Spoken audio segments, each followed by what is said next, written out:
नमस्कार दोस्तों, स्वागत है आपका मेरे चैनल कॉमिक्स लाइफ में। शुरू करते हैं सुरेंद्र मोहन पाठक जी द्वारा लिखा गया सुनील सीरीज का एक और मजेदार उपन्यास ऑफिस में लाश पार्ट 4। अगली सुबह सुनील जब सोकर उठा तो उसने पाया कि ज्योत्सना फ्लैट में नहीं थी। उसने देखा फ्लैट का दरवाजा भीतर से बंद नहीं था। वह कब वहां से गई थी यह जानने का सुनील के पास कोई साधन नहीं था। वह नित्य क्रम से निर्वित हुआ। उसने अपने लिए चाय का एक कप बनाया और पिछली रात बनाए प्रिंटों को लेकर बैठ गया। काफी देर बड़ी तन्मयता से वह उनका अध्ययन करता रहा। एकाएक कॉल बेल बज उठी। सुनील प्रिंट वापस डाक रूम में रखाया। फिर उसने दरवाजा खोला। सामने किरण कुमार खड़ा था। वह परेशान हाल दिखाई दे रहा था। आओ, सुनील बोला। वह भीतर दाखिल हुआ। आज इधर कैसे भटक पड़े? सुनील ने पूछा। सुनील, वह बोला, यहाँ ज्योत्सना तो नहीं आई थी? ज्योत्सना यहाँ? हाँ। कब? कल रात किसी समय। ज्योत्सना का यहाँ क्या काम? मैंने सोचा शायद वह यहाँ आई हो। तुम्हें यहीं का ख्याल क्यों आया? सिर्फ यहाँ का ख्याल नहीं आया मुझे। दरअसल मैं हर उस जगह पर उसके बारे में पूछताछ कर रहा हूँ जहाँ उसका जाना मुमकिन हो सकता था। बात क्या है? ज्योत्सना कल रात कोठी पर वापस नहीं लौटी। नौकरों से पूछताछ करने पर मुझे मालूम हुआ कि कल रात 10:30 बजे वह कोठी से निकली थी, लेकिन अभी तक वह कोठी पर वापस नहीं पहुंची है। ओह, कल रात तुम्हारी उससे मुलाकात तक नहीं हुई? नहीं। या तुम्हें मालूम हो कि... वह बोलता बोलता रुक गया। उसने नथुने फुलाकर हवा में कुछ सूंघा। फिर उसने ड्राइंग रूम में चारों तरफ निगाह दौड़ाई। सोफे पर अस्त व्यस्त दशा में वह कंबल अब भी पड़ा था जिसे ओढ़कर ज्योत्सना वहां सोई थी। किरण कुमार ने आगे बढ़कर वह गद्दी उठा ली जो सुनील ने ज्योत्सना के सिर के नीचे दी थी। उसने गद्दी को सूंघा। फिर उसने कहर भरी निगाहों से सुनील की तरफ देखा। जो गंध किरण कुमार को उस तकिए और वातावरण से मिल रही थी वह अब सुनील के नथनों में भी पहुंच रही थी। वह इंटीमेट की गंध थी जो कल विस्की की गंध के नीचे दबकर रह गई थी। इंटीमेट ज्योत्सना का प्रिय सेंट था जो वह घर से निकलने से पहले जरूर लगाती थी। तभी किरण कुमार को कंबल के नीचे से झांकती एक और चीज दिखाई दी। वह एक छोटा सा जनाना रुमाल था जिस पर ज्योत्सना के नाम का पहला अक्षर कड़ा हुआ था। सुनील, किरण कुमार दांत भींचकर बोला, यू लाउजी सन ऑफ आ। खाल में रहो, खाल में। सुनील चेतावनी भरे स्वर में बोला। गाली गलौज मत करना। तुमने झूठ बोला। तुमने झूठ बोला कि ज्योत्सना यहाँ नहीं आई थी। हाँ, मैंने झूठ बोला। मैंने तुम्हारी खातिर झूठ बोला था। मेरी खातिर? हाँ, मैं नहीं चाहता था कि जोश में तुम उसके यहाँ आगमन का कोई उल्टा सीधा मतलब लगाते। कब आई थी वो यहाँ? आधी रात के बाद, कोई 1:15 बजे के करीब। इतनी रात गए वो यहाँ क्यों आई? वह भयभीत थी। वह बहुत नशे में थी और उस हालत में घर जाने के नाम से भी उसके छक्के छूटे जा रहे थे। वास्तव में वह किसी होटल में जाना चाहती थी, लेकिन उसके पास पैसे नहीं थे। मेरे पास वह पैसे लेने की नीयत से आई थी, लेकिन फिर वह यहीं ढेर हो गई थी। वह नशे में थी? किरण कुमार होठों में बुदबुदाया। हाँ, और उसकी बाईं कनपट्टी पर नील का निशान था। लगता था किसी ने उसके साथ मारपीट की थी। तुम्हारे से तो झगड़ा नहीं हुआ था उसका? कहीं तुमने तो उस पर हाथ नहीं उठाया था? मैंने? पागल हुए हो क्या? मैं ऐसी शैतानी हरकत कैसे कर सकता हूँ? मैं तो... वह ठिठक गया। क्या तुम तो? सुनील ने पूछा। कुछ नहीं, वह बोला। अगर तुमने ज्योत्सना पर हाथ नहीं उठाया तो यह करतूत और किसकी हो सकती है?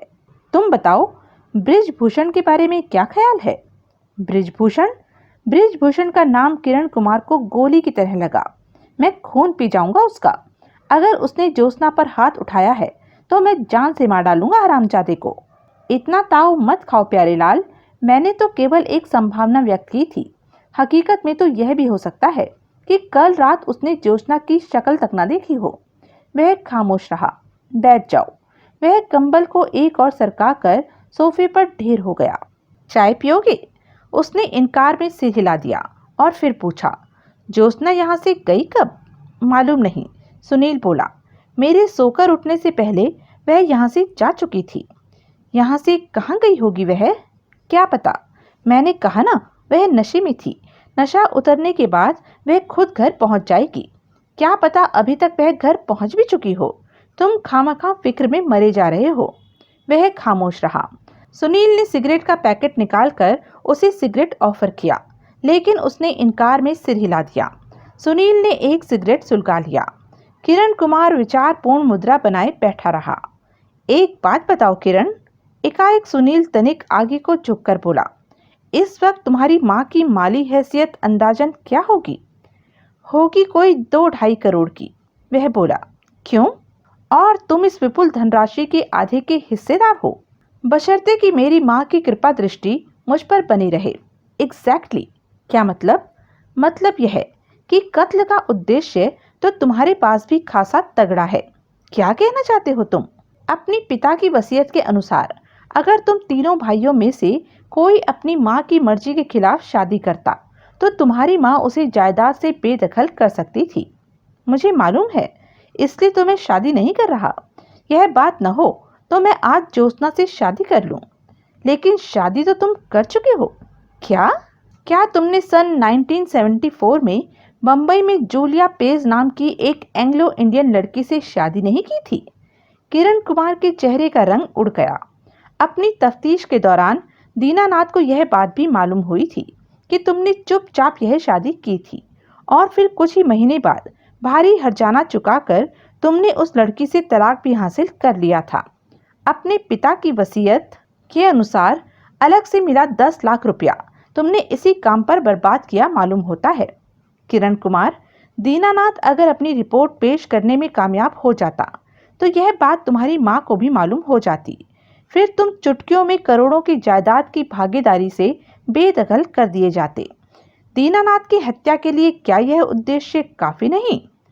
लेकिन मैंने दीनानाथ की हत्या नहीं की, यह तो तुम कहते हो ना। मेरा दीनानाथ की हत्या करना जरूरी नहीं था। मेरी वह शादी एक बीती बात थी। उस शादी के चक्कर में मुझे फंसाया गया था। मैं अपनी माँ को समझा सकता था, वह मुझे माफ कर सकती थी। मैं अपनी माँ को समझा सकता था कि वह शादी एक चाल थी, एक धोखाधड़ी थी जिसका कि मैं शिकार हुआ था। क्या हुआ था? मैं अपने एक दोस्त के साथ सैर करने के लिए बम्बई गया था। वहाँ हमारा संपर्क 2 एंग्लो इंडियन लड़कियों से बन गया था। उन्हीं में से एक जूलिया पेस थी। लड़की चालाक थी, मैं नासमझ था, इसलिए तफरी और मौज मेले का वह सिलसिला ब्लैकमेलिंग की चाल में बदल गया। एक दिन जूलिया ने मुझे बताया कि वह गर्भवती हो गई थी और मैं उसके पेट में पल रहे बच्चे का बाप था। उसने मुझे धमकी दी कि अगर मैंने फौरन उससे शादी नहीं की तो वह समुद्र में कूदकर जान दे देगी और फिर उसकी मौत का जिम्मेदार मैं हूँगा। मैं घबरा गया। मैंने उससे शादी कर ली। बाद में मुझे मालूम हुआ कि वह गर्भवती नहीं थी। वह तो मुझे फंसाने की एक चाल थी जिसमें वह मेरा दोस्त भी शामिल था। फिर वही मुझसे कहने लगी कि 10 लाख रुपए के एवज में वह मुझे तलाक दे सकती थी। इत्तेफाक से इतनी रकम मेरे पास थी। मैंने तलाक हासिल कर लिया। वह रकम इत्तेफाक से तुम्हारे पास नहीं थी।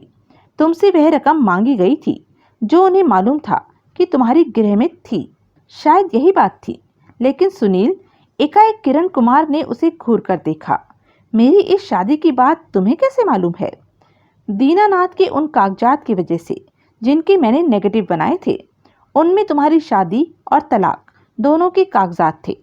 ओह किरण, तुम साबित कर सकते हो कि दीनानाथ की हत्या तुमने नहीं की?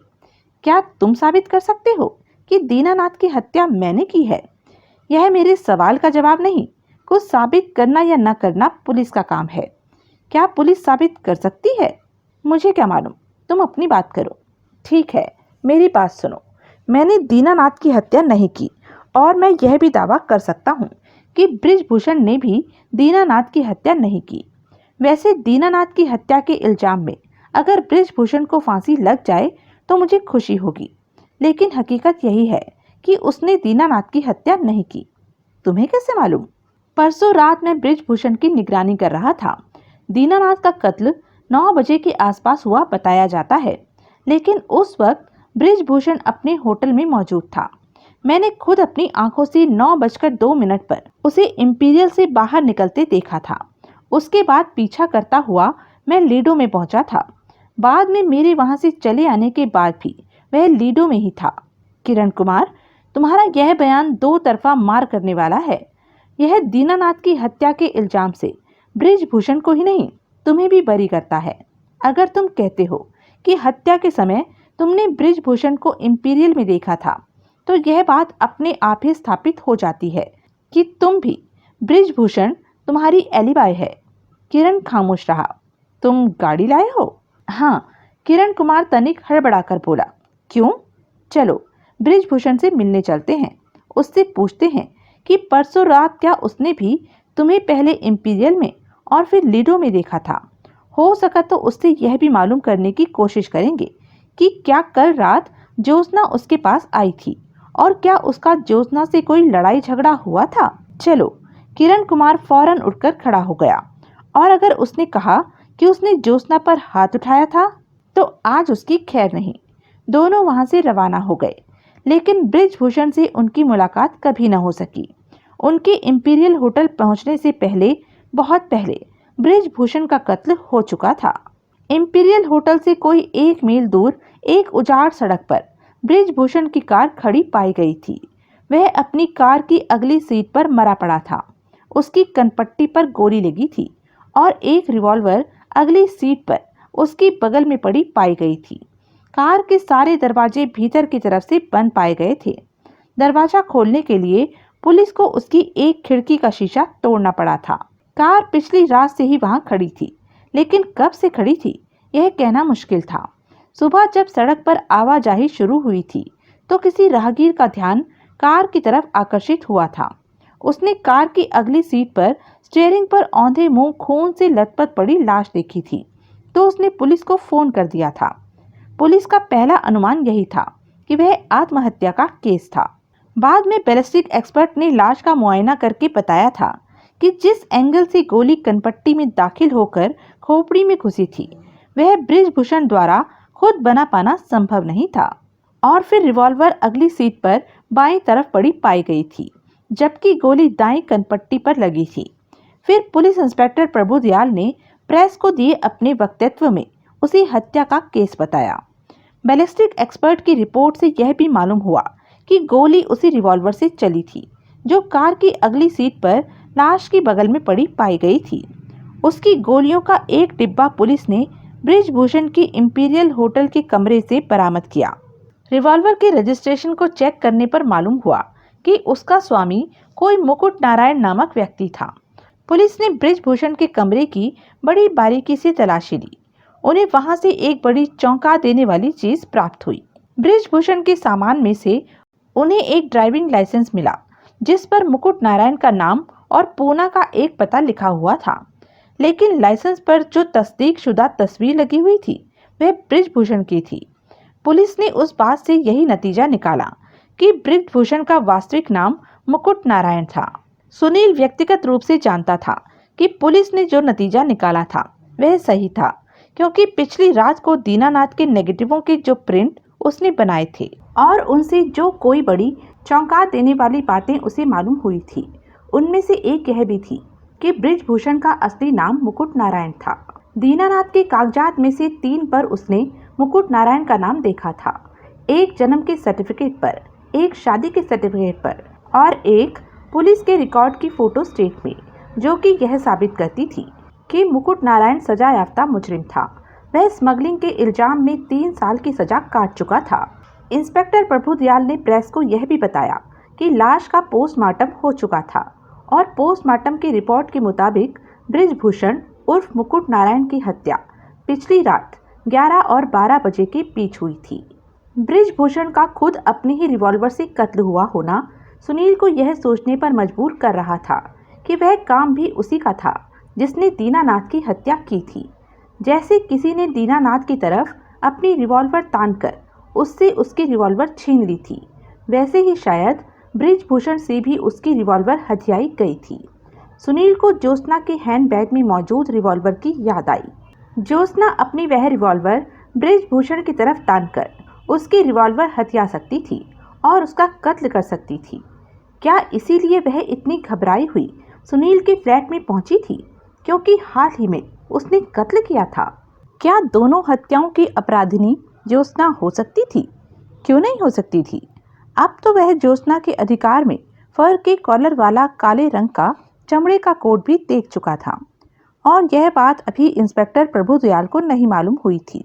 मालूम हो जाती तो वह जरूर ज्योत्सना की गिरफ्तारी का सामान करने लगता। एक लंबी और धैर्यपूर्ण प्रतीक्षा के बाद सुनील प्रभुदयाल को घेरने में कामयाब हो सका।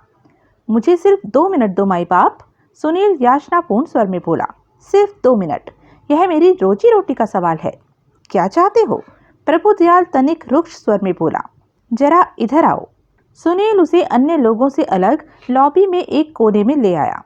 कल शाम, सुनील बोला, मैं बृजभूषण से उसके कमरे में मिला था।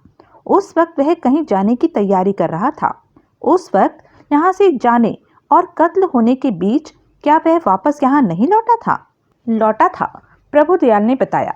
वह कोई 10:15 बजे के करीब यहाँ वापस आया था। जाहिर है कि वह दोबारा यहाँ से बाहर गया था जबकि उसका कत्ल हुआ था। हाँ, वह 11:20 पर यहाँ से बाहर गया था। 10:15 और 11:20 के बीच के वक्फे में हो सकता है उसे कहीं से कोई बुलावा आया हो जिसकी वजह से वह यहाँ से फिर रवाना हुआ हो। मुमकिन है टेलीफोन पर उसने कोई अपॉइंटमेंट फिक्स की हो या उस दौरान कोई उससे मिलने आया हो। दोनों ही बातें सही हैं। हमारी तफ्तीश बताती है कि पिछली रात होटल में लौटने के बाद बृजभूषण ने 2 टेलीफोन कॉल अटेंड की थी। एक कॉल उसने खुद की थी, दूसरी कॉल उसे आई थी। जो कॉल उसने खुद की थी वह क्योंकि उस होटल के टेलीफोन ऑपरेटर के माध्यम से मिली थी, इसलिए ऑपरेटर के रिकॉर्ड से हमें वह नंबर हासिल हो गया है। कहाँ का नंबर था वो? अग्रवाल परिवार की मुगल बाग स्थित कोठी का। वहाँ बृजभूषण ने किससे बात की थी? अभी मालूम नहीं हो सका। वहाँ से पूछताछ करने पर मालूम होने की उम्मीद है। यह कॉल बृजभूषण ने कितने बजे की थी? टेलीफोन ऑपरेटर के रिकॉर्ड के मुताबिक 10:21 पर। और जो कॉल आई थी वह 11:15 पर आई थी और हमें उस कॉल के बारे में कुछ नहीं मालूम। दुर्भाग्य से ऑपरेटर को यह तक याद नहीं कि कॉल किसी औरत की थी या आदमी की। आई सी, तुमने कहा था कोई उससे मिलने भी आया था। हाँ, एक युवती उससे मिलने आई थी। वह फर के कॉलर वाला काले रंग का चमड़े का कोट पहनी थी। कुछ याद आया रिपोर्टर साहब? आया। मालूम हुआ कि वह युवती कौन थी? नहीं, लेकिन इतना मालूम हुआ है कि वह युवती पहले भी बृजभूषण से मिलने यहाँ आती रही है। वो किस वक्त मिलने यहाँ आती रही है? 11 बजने से थोड़ी देर पहले। और यहाँ से गई कब थी वो? यह नहीं मालूम हो सका। इत्तेफाक से उसे यहाँ से जाते किसी ने नहीं देखा था, लेकिन वह गई 11:20 से पहले ही होगी। क्यों? क्योंकि 11:20 पर बृजभूषण अपने कमरे की चाबी रिसेप्शन पर जमा कराकर यहाँ से चला गया था और वह बृजभूषण के साथ नहीं गई थी। इसलिए यह कहा जा सकता है कि वह 11:20 से पहले ही किसी समय यहाँ से गई थी। लेकिन ऐसा कैसे हुआ कि किसी ने उसे यहाँ से जाते नहीं देखा? इत्तेफाक की बात है कि उस वक्त किसी का ध्यान उसकी तरफ नहीं गया था। आई सी, तुम कल शाम को यहाँ किस लिए आए थे? मैं बृजभूषण से कुछ पूछना चाहता था। क्या? और जवाब देने में भी जरा वही फुर्ती दिखाओ जो अभी सवाल करने में दिखा रहे थे। मैं उससे यह पूछना चाहता था कि क्या वह किसी मुकुट नारायण नाम के आदमी को जानता था? तुम्हें मुकुट नारायण का नाम कैसे सूझा? प्रभुदयाल ने उसे घूरते हुए पूछा। वह नाम मैंने दीनानाथ के कागजात में देखा था। कागजात में पूना के किसी मुकुट नारायण का जिक्र था। ज्योत्सना पूना की रहने वाली है और बृजभूषण उसका भाई है। मैंने सोचा शायद वह किसी मुकुट नारायण को जानता हो। उसने क्या जवाब दिया था? वह जो उससे अपेक्षित था। उसने कहा था कि वह किसी मुकुट नारायण को नहीं जानता था। उस वक्त मुझे यह थोड़ी ही मालूम था कि वह खुद ही मुकुट नारायण था और इसलिए वह इस तथ्य को स्वीकार नहीं कर सकता था। और क्या पूछा था तुमने उससे? सुनील हिचकिचाया। वह सोचने लगा कि वह प्रभुदयाल को शांता माथुर के बारे में बताए या न बताए। उसने उस बारे में खामोश ही रहने का फैसला किया। कुछ नहीं, प्रत्यक्षता वह बोला। सच कह रहे हो? प्रभुदयाल संदिग्ध भाव से उसे घूरता हुआ बोला। सरासर, मैंने पहले तुमसे कभी झूठ बोला है? एक बार? हजारों बार। यह तो तुम जाती कर रहे हो मेरे साथ। छोड़ो, प्रभुदयाल बोला। उसने उससे अलग हटने के लिए आगे कदम बढ़ाया। एक आखिरी बात और बताते जाओ, सुनील उसके साथ चलता हुआ व्यग्र स्वर में बोला। पूछो, दीनानाथ की लड़की राजनगर पहुंची? नहीं, न वह खुद आई है और न उसकी कोई खबर आई है। लगता है वो पता ठीक नहीं था जिस पर हमने उसे टेलीग्राम भेजी थी। हो सकता है। अब लाश का क्या होगा? लाश हम दर्शन लाल को सौंप देंगे। अगर वह तुम्हें कहीं मिले तो उसे कह देना कि वह लाश क्लेम कर सकता है। ठीक है, सुनील बोला और प्रभुदया से अलग हो गया। किरण कुमार अपनी कार पर कब वहां से फुट चुका था। सुनील अकेला होटल से बाहर निकला। वहां से वह एक स्कूटर पर सवार हुआ और हरनबी रोड स्थित सपना के सामने उतरा। सपना रेस्टोरेंट, बार, नाइट क्लब और पता नहीं क्या कुछ था। वहां एक कैसीनो भी था जिसको अवैध ढंग से चलाए रखना सपना के मालिक सोहन लाल जोशी जैसे ही आदमी के बलबूते की बात थी। सुनील बार में पहुंचा। किसी टेबल पर बैठने के स्थान पर वह बार के लंबे काउंटर के सामने बिछे कई ऊंचे स्टूलों में से एक पर बैठ गया। बार टेंडर तुरंत उसके सामने पहुंचा। सुनील ने बियर का आदेश दिया। बार टेंडर एक शानदार मग में उसके लिए बियर लेकर आया तो सुनील ने उससे पूछा, तुम रात को भी यहाँ ड्यूटी पर होते हो? कभी कभार होता हूँ साहब, बार टेंडर विनीत स्वर में बोला। कल रात तुम यहाँ थे? नहीं साहब, कल और परसों तो मैं यहाँ सिर्फ 6 बजे तक था। रात वाले बार टेंडर का नाम क्या है? जोसेफ। तुम्हें उसके घर का पता मालूम है? जी नहीं। फ्लोरेंस मेम साहब इस वक्त यहाँ हैं? जी नहीं, वो तो 7 बजे आती हैं। मैंने सोचा शायद इत्तेफाक से वे यहाँ हों। वे नहीं हैं। और कमल? कमल तो होगा। आप तो साहब यहाँ के बहुत लोगों को जानते हैं। हाँ, तुम्हारे मालिक सोहन लाल जोशी समेत। कमल बाबू तो होंगे। उसे बुलाओ, कहना अखबार वाला सुनील 1 मिनट उससे बात करना चाहता है। बार टेंडर वहां से हट गया। सुनील बियर की चुस्कियां लेने लगा। थोड़ी देर बाद कमल उसके समीप पहुंचा। कमल एक लगभग 25 साल का फिल्म अभिनेताओं जैसा खूबसूरत नौजवान था और सोहन लाल जोशी का प्राइवेट सेक्रेटरी था। वह सुनील की बगल के स्टूल पर बैठ गया और बोला, हेलो। हेलो।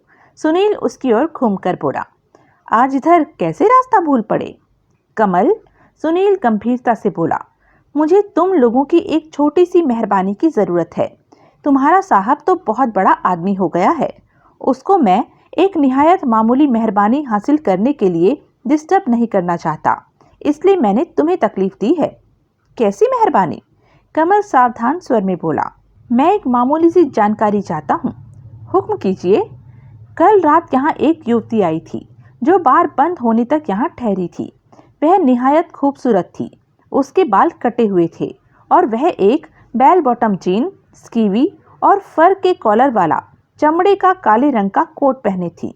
वह अकेली थी और उसने कई पैक विस्की पी थी। इसलिए मुझे उम्मीद है कि तुम्हारे जोसेफ नाम के टेंडर को उसकी याद रह गई होगी। मैं चाहता हूँ कि तुम मुझे जोसेफ से यह मालूम करके दो कि वह युवती यहाँ कितने बजे पहुँची थी और कितने बजे यहाँ से गई थी। बेहतर, यह मेरा कार्ड है।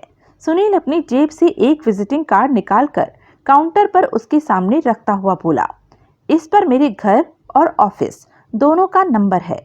बराए मेहरबानी मुझे फोन पर खबर दे देना। जरूर, और यह जानकारी मुझे आज ही चाहिए, अगले हफ्ते नहीं। आज ही मिलेगी। मैं अभी किसी को जोसेफ के घर भेजता हूँ। शुक्रिया। कोई और सेवा? अपने साहब को मेरी नमस्ते कह देना।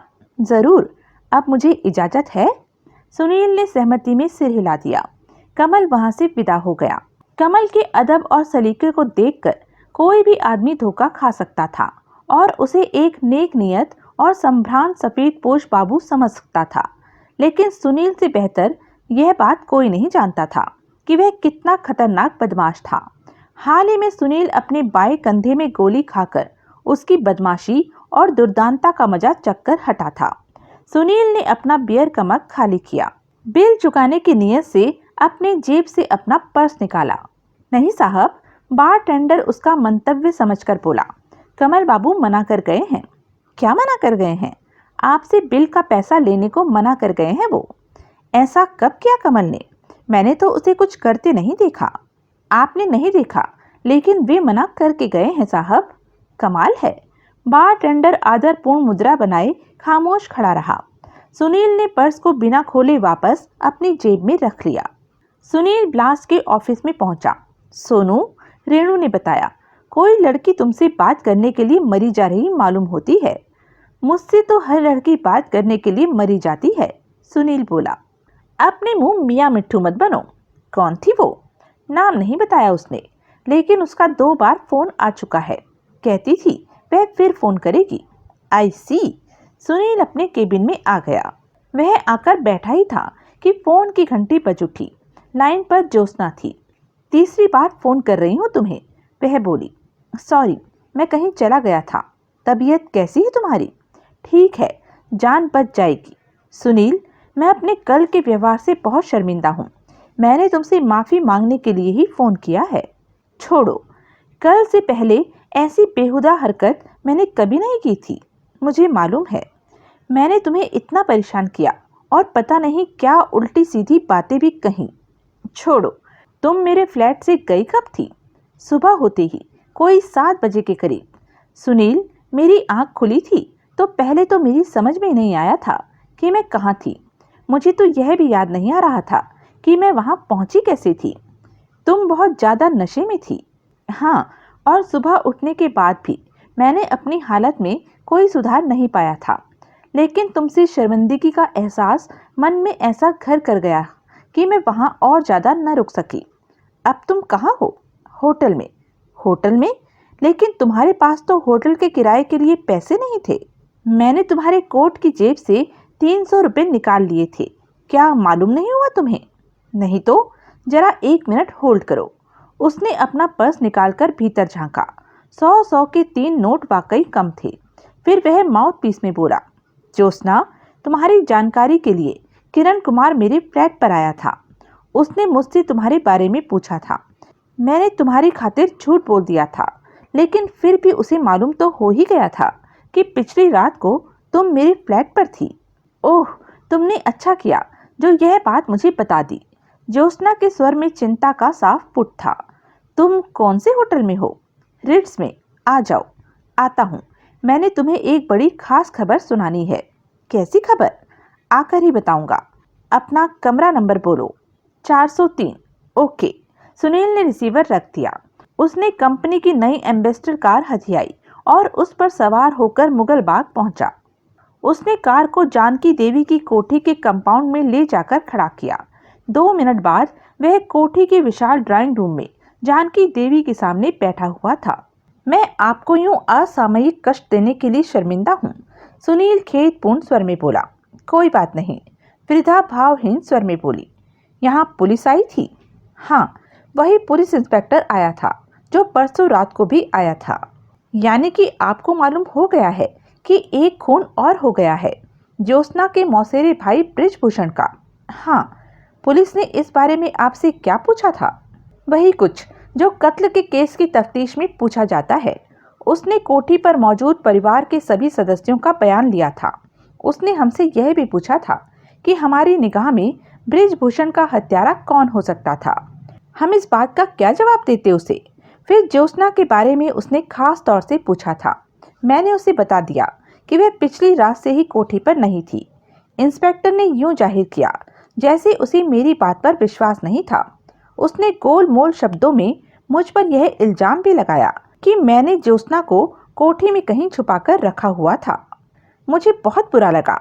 मैंने मोहिनी को कहा कि वह इंस्पेक्टर को सारी कोठी घुमा दे ताकि उसकी तसल्ली हो जाए कि ज्योत्सना कोठी में नहीं थी। इंस्पेक्टर ने ऐसा किया? नहीं। फिर शायद उसे खुद ही शर्म आ गई थी और वह यहाँ से चला गया था। ज्योत्सना के बारे में आपको पता नहीं कि वह कहाँ है? नहीं। और आपको इस बात की परवाह भी नहीं? जानकी देवी ने उत्तर नहीं दिया। मैं आपसे एक गैर मामूली दरख्वास्त करना चाहता हूँ। वृद्धा की प्रश्न सूचक निगाहें उसकी तरफ उठी। मैं ज्योत्सना के कमरे की तलाशी लेना चाहता हूँ। वजह? वजह इस वक्त मैं नहीं बता सकता, लेकिन इतना ज़रूर कहूँगा कि हो सकता है कि मेरे इस काम में आप लोगों की ही भलाई हो। हमारी क्या भलाई हो सकती है इसमें? जो चीज़ मैं ज्योत्सना के कमरे में तलाश करना चाहता हूँ वह पुलिस के हाथ लगने से पहले आपके हाथ लग सकती है और फिर आप लोग इत्मीनान से अपना अगला कदम निर्धारित कर सकते हैं। तुम्हारे ख्याल से ज्योत्सना के कमरे की तलाशी लेने पुलिस भी आ सकती है?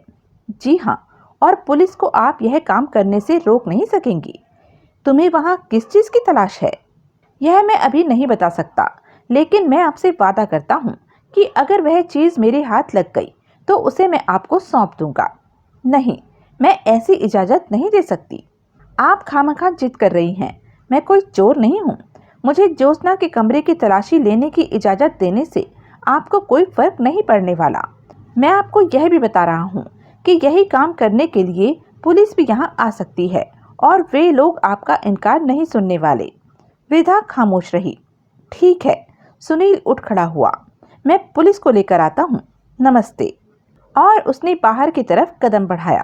ठहरो, वृद्धा ने आदेश दिया। सुनील ठिठका, घूमा। तुम्हें मालूम है ज्योत्सना के अधिकार में कोठी का कौन सा विंग है? हाँ, सेकंड फ्लोर फ्रंट। जाओ। Thank you. सुनील यूं तेजी से सीढ़ियों की तरफ बढ़ा जैसे उसे भय हो कि वृद्धा कहीं अपना फैसला बदल न दे। वह दूसरी मंजिल पर पहुंचा। पहले उसने ज्योत्सना के ड्राइंग रूम की तलाशी ली। नतीजा 0। वह बेडरूम में पहुंचा। वहां एक अलमारी में एक बड़ा सा सूटकेस पड़ा था जिसका ताला बंद था। सुनील ने उस सूटकेस को उठाकर हिलाया डुलाया। उसे कुछ उम्मीद दिखाई देने लगी। उसने अपनी चाबियां निकाली और 10 मिनट की मेहनत के बाद उन्हीं में से एक से सूटकेस का ताला खोल लिया। उसने सूटकेस का ढक्कन उठाया। भीतर दीनानाथ का ब्रीफकेस मौजूद था। उसके हैंडल पर दीनानाथ का नाम तक छपा हुआ था। उसने ब्रीफकेस को सूटकेस से बाहर निकाला और उसे खोला। ब्रीफकेस कागजात से भरा पड़ा था। भीतर रीता खोसला द्वारा टाइप की हुई संपूर्ण रिपोर्ट और उसकी कार्बन प्रतिलिपि भी मौजूद थी। सुनील ने जल्दी जल्दी वह रिपोर्ट पढ़ी। उसने बाकी के कागजात का भी बड़ी बारीकी से मुआयना किया। बाकी के कागजात और लोगों के केसों से संबंधित थे। सुनील ने उस रिपोर्टों को अपनी जेब में रख लिया और ब्रीफकेस बंद करके वापस सूटकेस में रख दिया। उसने सूटकेस को पूर्वतः ताला लगाया और उसे अलमारी में यथास्थान पहुंचा दिया। दीनानाथ के गायब ब्रीफकेस का वहां से बरामद होना सुनील के लिए कोई हैरानी की बात नहीं थी। अलबत्ता उसके लिए हैरानी की बात तब होती जब वह ब्रीफकेस वहां से बरामद न होता। वह वहां से बाहर निकला और सीढ़ियां उतरता हुआ नीचे पहुंचा।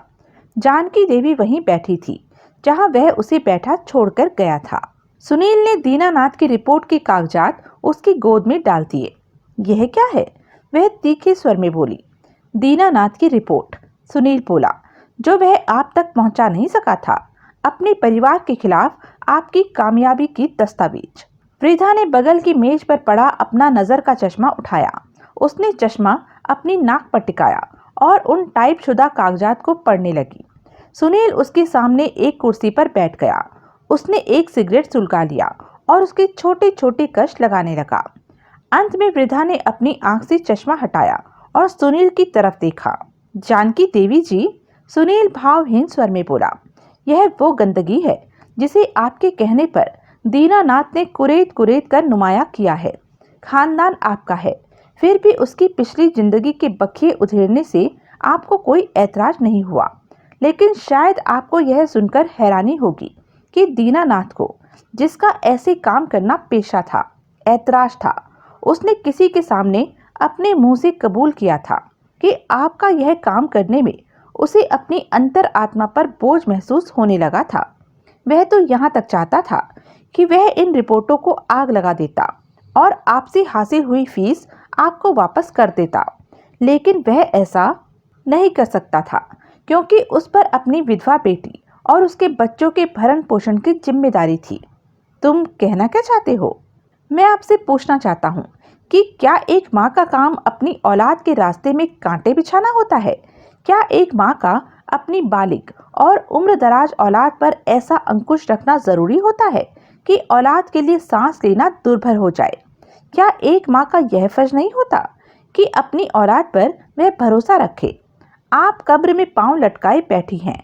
खुद अपनी जिंदगी आप ऑर्गेनाइज नहीं कर सकती, लेकिन आप इतनी जवान जहान औलाद की जिंदगियां ऑर्गेनाइज करना चाहती हैं। आप अभी भी उन्हें उंगली पकड़कर चलना सिखाना चाहती हैं। क्या समझती हैं आप अपने आप को? खुदा समझती हैं आप अपने आप को? सुनील, कैसी माँ हैं आप? आप अपनी बालिग औलाद को इतना भी हक नहीं देना चाहती कि वह आपकी बेजा दखल अंदाजी के बिना अपनी जिंदगी आप जी सके। आप जानती है, देव कुमार पर जो अंकुश आप रखे हुए हैं, उसकी वजह से उसके विवाहित जीवन में ऐसा जहर खुल चुका है कि मोहिनी अपने पति की सूरत से बेजार है। देव कुमार 40 साल का है, लेकिन आपकी निगाह में वह बच्चा है। कब बालिग होगा वो? कब कर पाएगा वो अपनी मनमानी? यही गत आपने किरण कुमार की बनाई हुई है। आपकी मर्जी के बिना वो शादी नहीं कर सकता। मैं पूछता हूँ, आपकी औलाद को बीवी हासिल होना ज़्यादा जरूरी है या आपको बहू?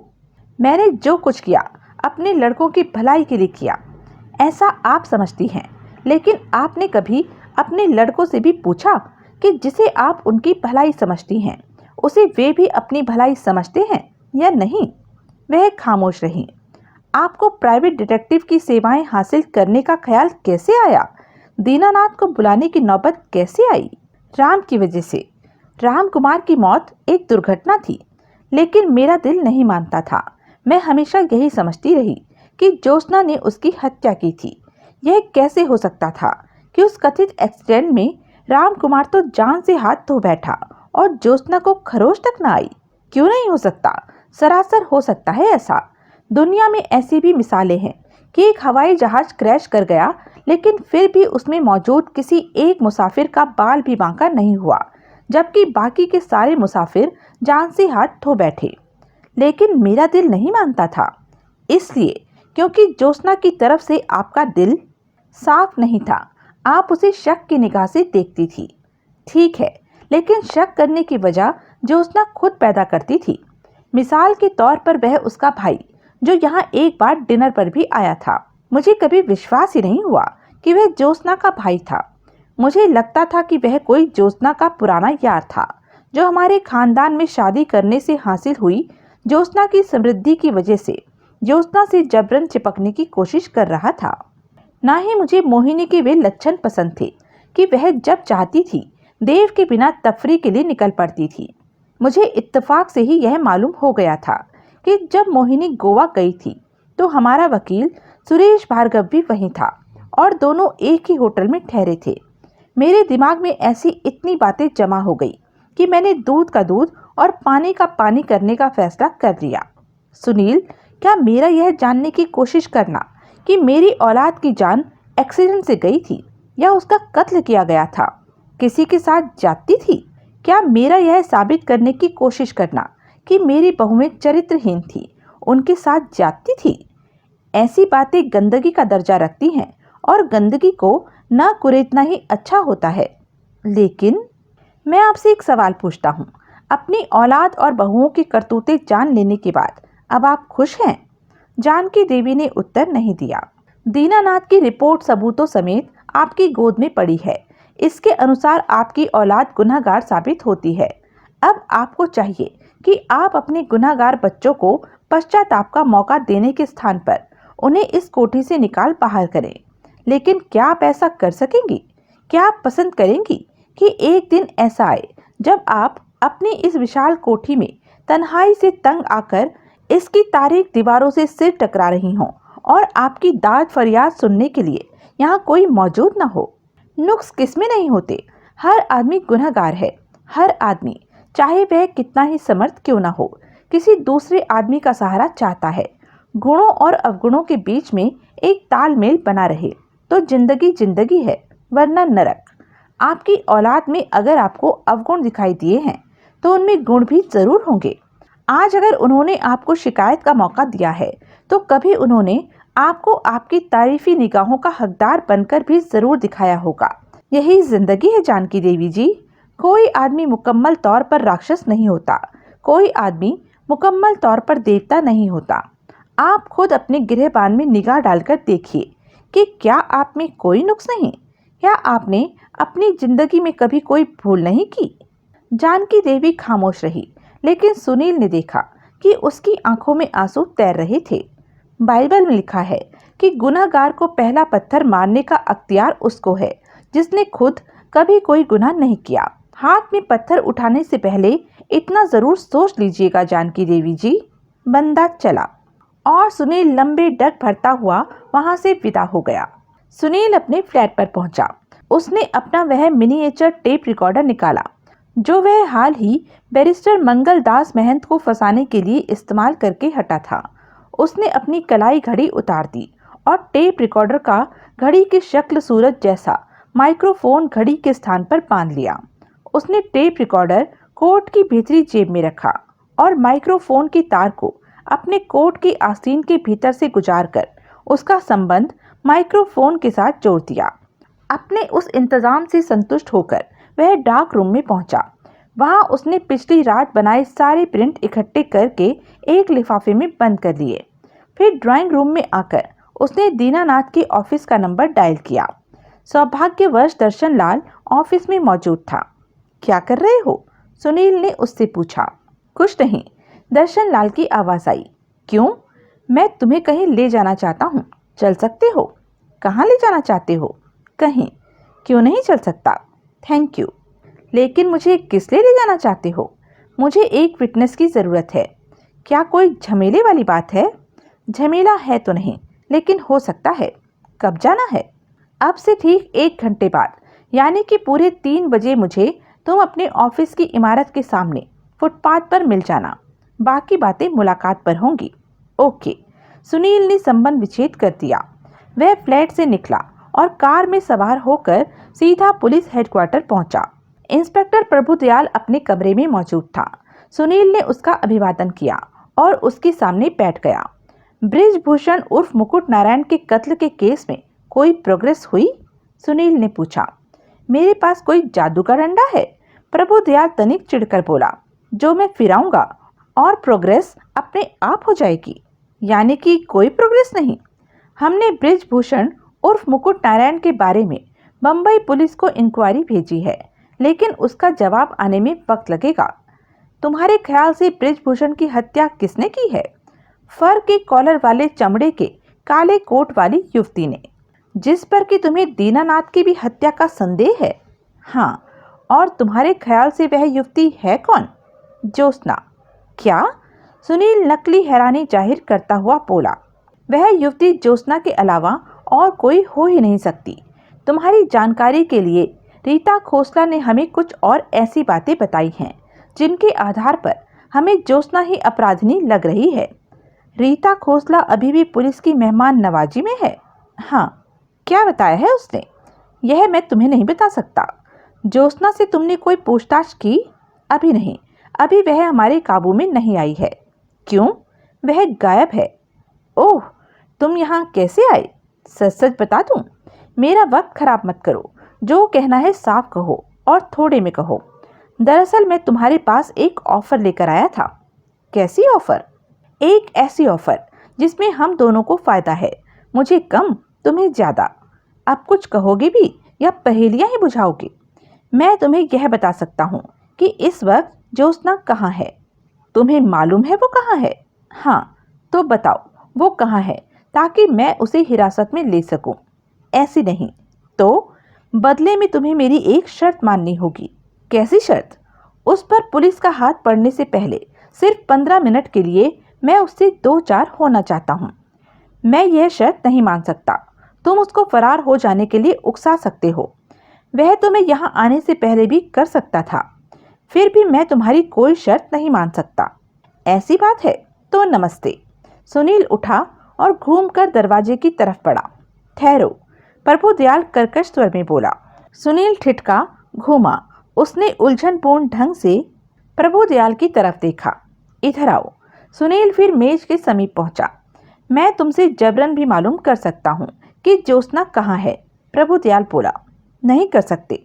क्यों नहीं कर सकता? क्योंकि मुझे मालूम ही नहीं है कि ज्योत्सना कहाँ है। अभी तुमने खुद कहा था कि तुम्हें मालूम है। कौन कहता है? क्या कौन कहता है? कि मैंने कहा था कि मुझे मालूम है कि ज्योत्सना कहाँ है। तुम अपनी बात से मुकर रहे हो? हाँ। प्रभुदयाल ने कहर भरी निगाहों से उसकी ओर देखा। साबित करके दिखाओ कि मैंने ऐसी कोई बात कही थी। अव्वल तो तुम साबित कर नहीं सकते। किसी करिश्मा साज तरीके से साबित कर भी लोगे तो मैं कह दूंगा कि मैंने झूठ बोला था। फिर क्या कर लोगे तुम मेरा? प्रभुदयाल ने बेचैनी से पहलू बदला। फिर वह बदले स्वर में बोला, तुम पुलिस से पहले क्या बात करना चाहते हो ज्योत्सना से? मैं उससे पूछना चाहता हूँ कि वह शैम्पू कौन सा इस्तेमाल करती है। बकवास मत करो। मैं उसे हत्यारी साबित करना चाहता हूँ। मैं उसके मुंह से कबूलवाना चाहता हूँ कि दीनानाथ और बृजभूषण की हत्याएं उसने की हैं। तुम ऐसा कर सकते हो? हाँ, कैसे? 15 मिनट के इंतजार की तो बात है इंस्पेक्टर साहब। सब कुछ अपने आप ही तुम्हारे सामने आ जाएगा। ज्योत्सना ने अगर तुम्हारे सामने अपना अपराध स्वीकार कर भी लिया लेकिन बाद में मुकर गई तो क्या फायदा होगा? वह बाद में मुकर ना सके, इसके लिए मैं एक गवाह साथ लेकर जाऊंगा। किसे लेकर जाओगे? दर्शन लाल को। प्रभुदयाल संदिग्ध भाव से सुनील की तरफ देखता रहा। बैठो, अंत में वह बोला। सुनील वापस पहले वाली कुर्सी पर बैठ गया। सच बताओ रिपोर्टर साहब, क्या चक्कर है? कोई चक्कर नहीं है। यह तो हो ही नहीं सकता। मैं तुम्हारी जात पहचानता हूँ भाई। कोई चक्कर न होता तो तुम यहाँ आते ही नहीं। तुम्हें मालूम है ज्योत्सना कहाँ है और तुम पुलिस से पहले उससे बात करना चाहते हो, राइट? राइट। तो चले क्यों नहीं गए तुम उसके पास? यहाँ मेरे पास क्यों आए तुम? क्योंकि मैं तुम्हारी मदद करना चाहता हूँ। क्योंकि मैं चाहता हूँ कि इस डबल मर्डर को हल करने की कामयाबी का सेहरा मेरे अजीज दोस्त इंस्पेक्टर प्रभुदयाल के सिर पर बंधे। मुझे पुड़िया देने की कोशिश मत करो। ओके, नहीं करता। तुम यहाँ आने की असली वजह नहीं बताओगे? देखो, तुम कहते हो कि तुम्हें ज्योत्सना पर हत्यारी होने का संदेह है, लेकिन उसके खिलाफ सबूत है कोई तुम्हारे पास? एक भी सबूत नहीं है तुम्हारे पास। तुम उसके फर के कॉलर वाले चमड़े के काले कोट का हवाला दोगे, लेकिन मुमकिन है कि वह कोट तुम उसके पास से कभी बरामद न कर सको। तुम कहोगे कि वह साबित नहीं कर सकती कि हत्या के समय वह कहाँ थी, लेकिन तुम भी तो साबित नहीं कर सकते कि हत्या के समय वह घटना स्थल पर थी। तुम्हारे पास एक भी चश्मदीद गवाह नहीं है जिसने ज्योत्सना को हत्या करते तो क्या लाश के आसपास भी देखा हो। तुम 7 जन्म उसको अपराधी साबित नहीं कर सकते, लेकिन मैं कर सकता हूँ। कैसे? मैं उसी के मुंह से कबुलवा सकता हूँ कि उसने कत्ल किया है। वह बाद में मुकर जाएगी। मैंने कहा ना कि मैं विटनेस के तौर पर दर्शन लाल को साथ लेकर जा रहा हूँ। वह फिर भी मुकर जाएगी। फिर भी का इंतजाम भी है मेरे पास। क्या? सुनील ने उसे टेप रिकॉर्डर दिखाया। ओह, प्रभुदयाल बोला, अगर बैरिस्टर मंगलदास महन जैसा काइया आदमी मेरे इस टेप रिकॉर्डर के चक्कर में फंस सकता है, सुनील बोला, तो क्या वह औरत नहीं फंस सकती? ठीक है, प्रभुदयाल निर्णयात्मक स्वर में बोला, मुझे तुम्हारी शर्त मंजूर है। Thank you. इसी खुशी में बोनस के तौर पर यह माल हाजिर है। और सुनील ने प्रिंटों वाला लिफाफा उसके सामने मेज पर डाल दिया। यह क्या है? प्रभुदयाल उलझनपूर्ण स्वर में बोला, एक अखबार नवीस को सहयोग देने का इनाम। वह तो हुआ, लेकिन यह है क्या? खोलकर देख लो। प्रभुदयाल ने लिफाफे में से प्रिंट निकाले। वह जल्दी जल्दी उनका मुआयना करने लगा। ज्यों ज्यों वह उन्हें देखता गया, उसके चेहरे पर क्रोध के भाव गहरे होते गए। सुनील, अंत में वह दांत पीसकर बोला, खुदा की मार तुम पर, ये शुरू से ही तुम्हारे पास थे? नहीं, बको मत, मैं सच कह रहा हूँ। तो अब कहाँ से आ गए ये तुम्हारे पास? कोई चिट्ठी के तौर पर इन्हें तुम्हारे लेटर बॉक्स में डाल गया? सुनील ने उसे सच सच सारी बात बता दी। चलो मान लिया, प्रभुदयाल बोला, तुमने कल आधी रात के बाद ये प्रिंट बनाए, लेकिन आज सुबह जब तुम इंपीरियल में मुझे मिले थे तो तुमने इस बारे में मुझे तब क्यों नहीं बताया था?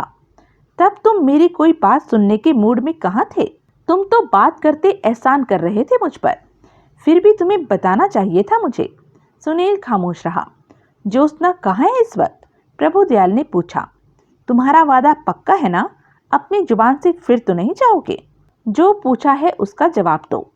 होटल रिट्स के कमरा नंबर 403 में। मैं वहां 3:15 बजे पहुंचूंगा। उसके बाद 15 मिनट का वक्त तुम मुझे दोगे। 3:30 बजे के बाद जो तुम्हारे जी में आए तुम करना। ठीक है, मैं चलता हूँ। प्रभुदयाल ने सहमति में सिर हिला दिया। सुनील उठकर वहां से विदा होने को हुआ तो एकाएक प्रभुदयाल बोला, सुनो। बोलो, सुनील बोला। इसके नेगेटिव कहाँ है? प्रभुदयाल अपने सामने पड़े प्रिंटों की ओर संकेत करता हुआ बोला। सॉरी, सुनील बोला। उसने कोट की जेब से नेगेटिव निकालकर प्रभुदयाल को सौंप दिए। बाज मत आना, प्रभुदयाल कठोर स्वर में बोला। प्रभु, सुनील मीठे स्वर में बोला। दरअसल मेरी याददाश्त कमजोर है, बात को भूल जाता हूँ मैं। प्रभुदयाल ने असहाय भाव से गर्दन हिलाई। सुनील वहां से बाहर निकल आया। अब एक आखिरी काम और था जो उसे करना था। उसने ज्योत्सना को टेलीफोन करना था। तो यह थी अब तक की कहानी। आगे की कहानी जानने के लिए बने रहें मेरे साथ। और हाँ, मेरे चैनल को लाइक, शेयर और सब्सक्राइब करना ना भूलें। और कमेंट करके ज़रूर बताएं कि यह वीडियो आपको कैसा लगा। धन्यवाद।